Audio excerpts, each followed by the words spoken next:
नमस्कार मित्रांनो, मी आहे सर्पमित्र सागर आणि आपले हे सर्पमित्र विवेक आहेत आणि आम्ही दोघांनी मिळून एक 14 साप पकडलं होतं. त्याला आता पर्यावरणामध्ये आम्ही मुक्त करण्यासाठी आलोय.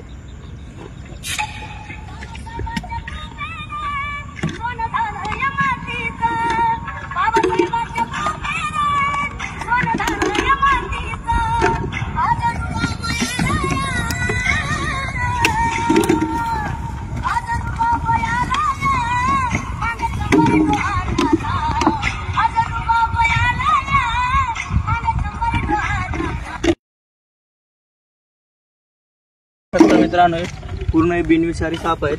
आता ह्यांना इथं पर्यावरणामध्ये मुक्ती केला आहे.